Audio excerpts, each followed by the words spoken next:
আজ আমরা তুলে দিয়েছি একটি মহিলাকে। সে ছিল মাদক ব্যবসায়ী, তার সাথে একজন দেহ ব্যবসায়ীও। হাতে নাতে ধরে আমরা তাকে আজ তুলে দিয়েছি সেনাবাহিনীর হাতে।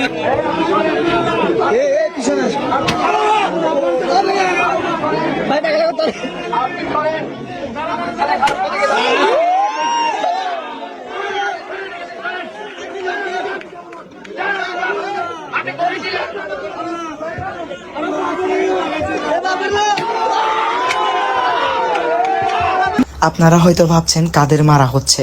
দেখুন, আমি যাকে মার্ক করেছি সেই হচ্ছে সেই মাদক ব্যবসায়ী এবং দেহ ব্যবসায়ী। এর কাছেই ওই দুইটা ছেলে মাদক কিনতে এসেছিল। আজকে মূলত আমরা বের হয়েছিলাম বৈষম্য বিরোধী ছাত্র সংগঠনের পক্ষ থেকে এলাকার মধ্যে একটা অ্যাওয়ারনেস তৈরি করার জন্য, যাতে মাদক ব্যবসায়ী, চাঁদাবাজি এরা যাতে কোনো রকম অনৈতিক কার্যকলাপ চালাতে না পারে। সেখানে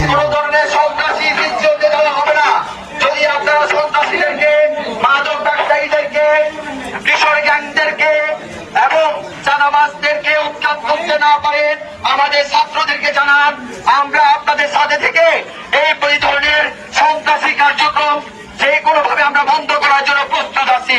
প্রিয় এলাকাবাসী, আপনারা সকলে অবগতি আছেন, আপনারা সকলে অবগতি আছেন, আমরা বৈষম্য বিরোধী ছাত্ররা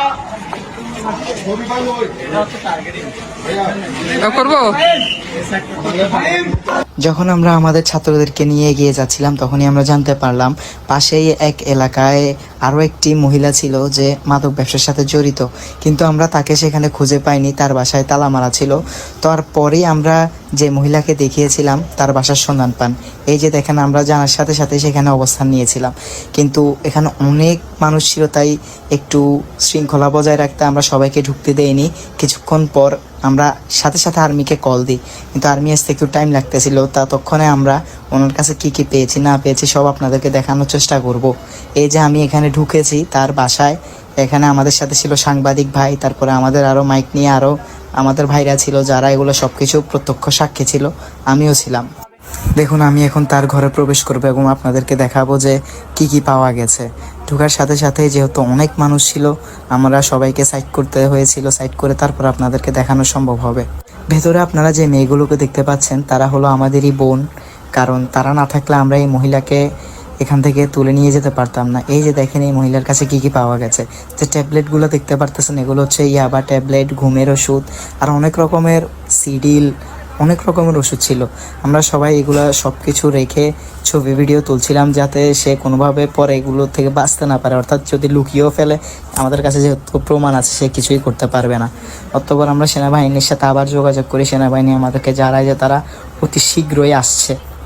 তো এখন আমি আপনাদেরকে দেখাবো, এখানে হাতে নাতে আমরা দুইটা ছেলেকেও ধরেছিলাম যারা ওনার থেকে মাদক কিনতে আসছিল। আমরা ওই ছেলেগুলোকেও বাইরে আটকে রেখেছিলাম যাতে কোথাও যেতে না পারে। ওই ছেলেগুলোর গার্ডিয়ানও ডাকাইছিলাম, কিন্তু এই মহিলা প্রথমে স্বীকার করতে রাজি হচ্ছিল না যে ও মাদক ব্যবসায়ীর সাথে জড়িত ছিল। এই যে এগুলোই হচ্ছে তারা, যে দুইটা ছেলের কথা আমি বলেছিলাম। এই দুজনই এখানে মাদক দ্রব্য কিনতে এসেছিল। আমরা গেট থেকে ওদেরকে বের হতে দিই নাই, কারণ ওদেরকে যদি আমরা বের করতাম তাহলে উৎসুক ছাত্ররা তাদেরকে কিন্তু গায়ে হাত দিয়ে বসতো, কারণ এখানে পরিস্থিতি কন্ট্রোল করা অনেক কষ্ট হয়ে যাচ্ছিল, কারণ অনেক ছাত্র ছিল এখানে।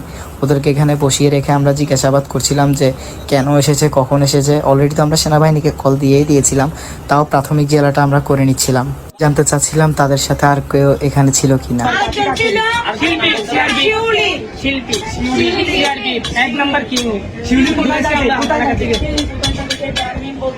এখানে আমি মহিলার সাথে কথা বলছিলাম এবং জানতে চাচ্ছিলাম তার সাথে আর কে এই ব্যবসার সাথে জড়িত, কারণ একা কখনো এইসব ব্যবসা চালানো সম্ভব না।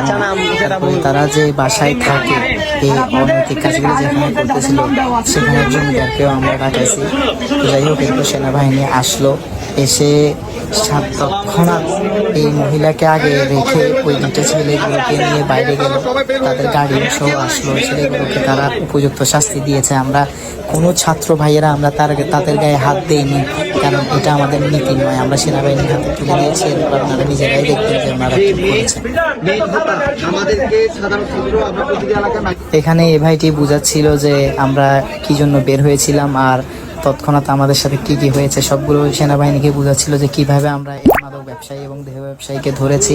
তো যাই হোক, কর্তব্য সেনাবাহিনী আমাদেরকে বললো ঠিক আছে, আগে যে দুইটা ছেলে এখানে উপস্থিত ছিল আপনারা হাতে নাতে ধরেছেন, ওরা কই? আমরা বলছি এই যে ওদেরকে আমরা ধরে রাখছি, ঠিক আছে ওদেরকে আমাদের হাতে দেন, আমরা ব্যবস্থা নিচ্ছি। এখন দেখেন ওদেরকে বেধড়ক মারা হলো।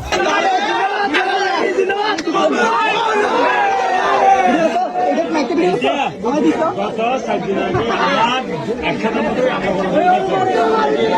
এই ছেলেরা কিছু বলতে পারি নাই, ওই আমরা আন্টি সরেন, আন্টি সরেন।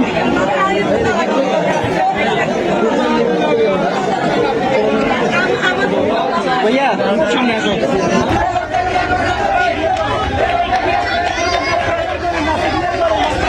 অতঃপর আপনারা দেখতে পাচ্ছেন এখানে সেনাবাহিনীর গাড়ি এবং উৎসুক ছাত্র জনতা। এই গাড়িতেই আসলে ওই মাদক ব্যবসায়ীকে তুলে দেওয়া হয়েছে এবং সাথে আমাদের কিছু বোনরাও ছিল, কারণ আর্মিদের সাথে কিন্তু মহিলারা ছিল না কেউ, তাই কেউ ওনাকে কন্ট্রোল করতে পারবে না, কারণ সে অলরেডি মাদক সেবন করেছিল। তাই এখানে আমাদের বোনরা আর্মিদেরকে সহায়তা করেছে। তো আমি সবাইকে একটা কথাই বলবো, আপনারা যেখানেই মাদক দেখবেন চাঁদাবাজি বাহিনীর হাতে তুলে দেওয়া হবে।